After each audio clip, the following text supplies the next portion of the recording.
नमस्कार मित्र, Chandrakant B Bhatt America से। कभी सत्ता में बैठे लोग आज एक सत्ता में बैठा नेता, राजनेता पूरी दुनिया में घूमता है, भीड़ इकट्ठी करने के लिए करोड़ों रुपये खर्च करता है। अमेरिका में भी, वॉशिंगटन में, न्यूयॉर्क में, ऑस्ट्रेलिया में, यूके में, अभी ऑस्ट्रेलिया में जो बना वो तो शर्मजा है, क्योंकि वो मीडिया ने सच बताया कि कैसे करोड़ों रुपये खर्च करके भीड़ इकट्ठी करके एक नेता को महान बनाने की कोशिश की जा रही है। एमपी एमएलए करोड़ों में बिक रहे हैं, खरीदे जा रहे हैं, तब लोकशाही कैसे बचेगी और लोकशाही कौन बचाता है। एक और ये सच्चे देशभक्त सैनिक अग्निवीर मुरली नायक भारतीय सेना के एक बहादुर जवान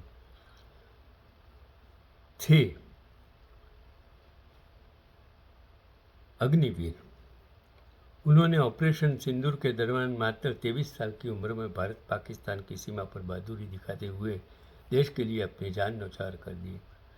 और दूसरी जगह ऑपरेशन सिंदूर के नाम सत्ता प्राप्ति की बुंगल फूंकते हैं, सफलता बताते हैं, लेकिन वो सफलता के पीछे कौन है किसी को कुछ पता नहीं है।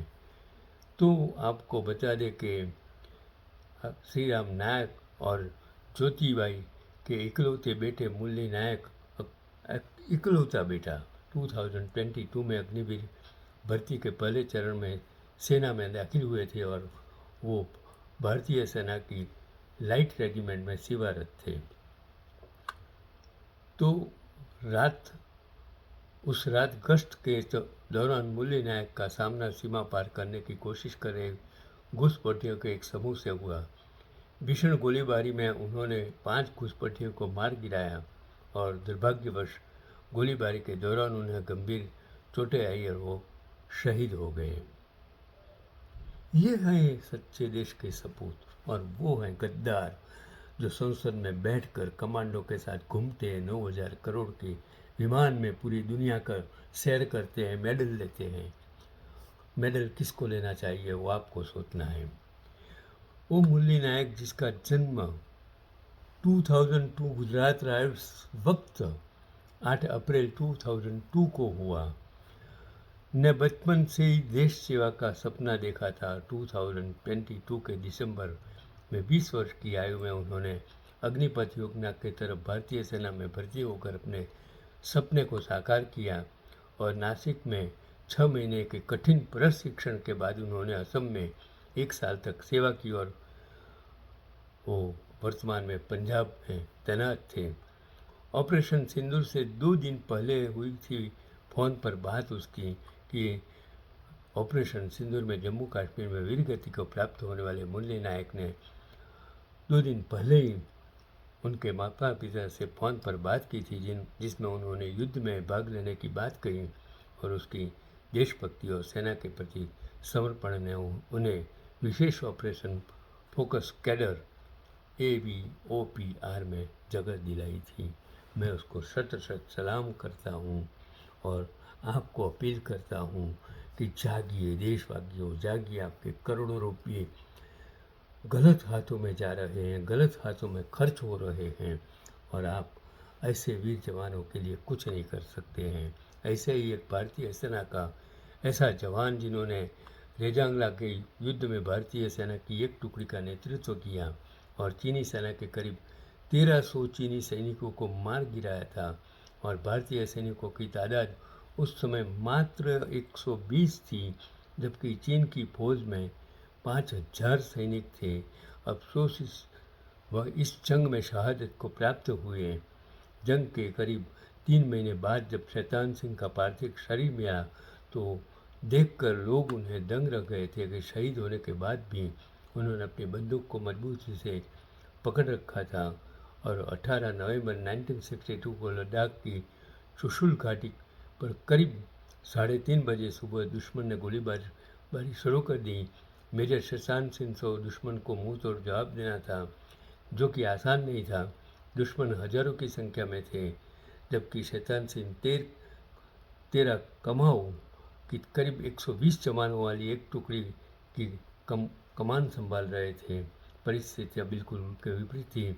दुश्मन की तुलना में न तो उनके पास अच्छी संख्या थी, न ही हथियार थे। ऐसे में उनकी इच्छा शक्ति, जिसके बल पर भारतीय टुकड़ी को आगे बढ़ना था, और शैतान सिंह ने अपने साथियों में जोश भरते हुए मोर्चा संभालने का कहा। इस तरह भारत की तरफ से जवाबी कार्रवाई शुरू कर दी गई। देखते ही देखते भारतीय सैनिकों ने दुश्मन सैनिकों की लाशें बिछा दी थी। इस हमले में बौखलाकर दुश्मन ने मोर्टार दागने शुरू कर दिए और भारतीय टुकड़ी पूरी तरह गिर चुकी थी। पीछे हटने के सिवा उनके पास दूसरा कोई चारा नहीं था।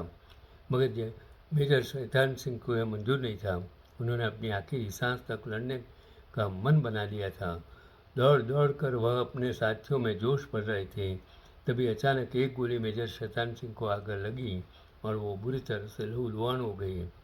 साथियों ने उन्हें सुरक्षित स्थान पर ले जाने की कोशिश की, मगर मेजर ने इनकार कर दिया। साथ ही मशीन गन को रस्सी की मदद से पैरों में बंधवा दिया था, ताकि वह ज़्यादा से ज़्यादा दुश्मनों को मार सकें। हालांकि वह ज़्यादा देर तक ऐसा नहीं कर सके। सुबह होते होते मेजर समेत टुकड़ी के 114 सैनिक शहीद हो गए। बाकी बचे हुए सैनिकों ने दुश्मन ने बंदी बना दिया था, जिन्हें बाद में छोड़ दिया गया था। बर्फबारी के कारण मेजर समेत उनके साथियों के शव एक लंबे समय तक नहीं मिले। युद्ध के करीब 3 महीने के बाद जब शहीद मेजर शैतान सिंह का शव मिला, तो सबकी आंखें खुली रह गईं।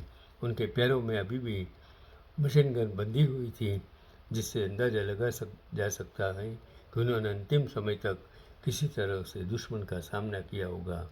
मैं उनको भी शत शत सलाम करता हूँ। आप सभी को, भारत देशवासियों को, मैं एक हिंदुस्तानी होने के नाते आपको कहता हूँ कि आज के वो राजा महाराजों की तरह जी रहे, संसद में बैठे, सत्ता में बैठे, करोड़ों रुपयों में MP MLA खरीदने वाले को आप ऐसा सबक सिखाए, उनको मालूम हो जाए कि भारत की रक्षा करने वाले ऐसे शहीद, जिन लोगों ने आपकी रक्षा के लिए अपनी जान कुर्बान की, अपना कुटुंब सब कुछ खो दिया, ऐसे लोगों को अगर आप सलामी नहीं देंगे और ऐसे लोग आकर आपका पैसा बर्बाद करेंगे, तब आपकी लोकशाही कभी भी बच नहीं सकती है। जागिए, जगाइए, अभी वक्त है, देश को बचाना आपके हाथ की बात है। मैं तो NRI हूँ, 82 साल का हूँ। मेरे लिए ऊपर का रास्ता खुला है, लेकिन आने वाली पीढ़ियाँ आपको कभी भी माफ़ नहीं करेगी। यही आज का पैगाम।